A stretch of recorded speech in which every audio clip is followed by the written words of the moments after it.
Hello everyone, welcome to machine possible IAS academy. Aspirants చాలామంది civils prepare అవుతున్న అభ్యర్థులు, sir మేము ఒక 2 years నుంచి 3 years నుంచి మేము సివిల్స్ ప్రిపేర్ అవుతున్నాము, ఎన్సీఆర్టీస్ చదువుతున్నాము, అవి చదువుతున్నాము, ఈ బుక్స్ స్టాండర్డ్ రెఫరెన్స్ బుక్స్ చదువుతున్నాం, కానీ మేము ప్రిలిమ్స్ క్రాక్ చేసుకోలేకపోతున్నాము అని చెప్పేసి చాలామంది చెప్తున్నారు. అయితే ఏంటంటే ఇది రీజన్ ఏంటంటే ఎక్కువ ఎంసీక్యూస్ సాల్వ్ చేయకపోవడం. సో మీరు చదివే దాంట్లో మీరు 8 hours చదువుతుంటే అందులో 1/4 of time spare for MCQs practice. అంటే 2 hours ఎంసీక్యూస్కే కేటాయించండి, పర్లేదు, నష్టం ఏం లేదు. సో మిమ్మల్ని రెగ్యులర్గా ఈ ఎంసీక్యూస్ ఇంపార్టెన్స్ మీకు తెలియజేయడం కోసం నేను ఈ సిరీస్ చేస్తున్నాను. మీరు మన మిషన్ పాసిబుల్ ఐఏఎస్ అకాడమీని మీరు సబ్స్క్రైబ్ చేసుకోండి, ఇంకా మోర్ వీడియోస్ వస్తాయి. సో ఈ క్వశ్చన్ చూద్దాం.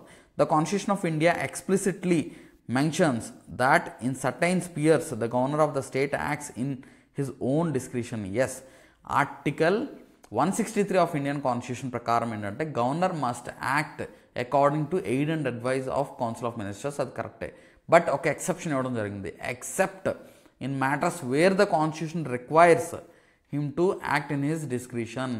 అంటే ఏ సందర్భంలో అయితే గవర్నర్ డిస్క్రిషనరీ పవర్స్ యూజ్ చేయొచ్చో అందులో యూజ్ చేయొచ్చు, మిగతా అంశాల్లో మాత్రం act in aid and advise of council of ministers అని చెప్పడం జరిగింది.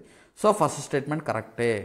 గవర్నర్ డిస్క్రిషనరీ పవర్స్కి ఎగ్జాంపుల్ ఏంటంటే ఇప్పుడు ఆర్టికల్ 356 ఆఫ్ ఇండియన్ కాన్స్టిట్యూషన్ ద్వారా మీకు ప్రెసిడెంట్ రూల్ ఇంపోజ్ చేయాలా లేదా ఆ స్టేట్లో అనేది డిస్క్రిషనరీ పవరే.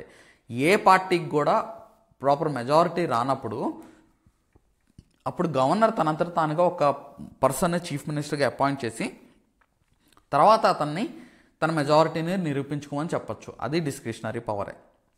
నెక్స్ట్, స్టేట్ లెజిస్లేచర్ ఏదన్నా ఒక బిల్ని పాస్ చేస్తే దాన్ని ప్రెసిడెంట్ కన్సిడరేషన్కి ప్రెసిడెంట్కి పంపించవచ్చు. ఓకే, అది డిస్క్రిషనరీ పవరే అనమాట. సో ఇలాంటి డిస్క్రిషనరీ పవర్స్ ఉన్నాయి గవర్నర్కి.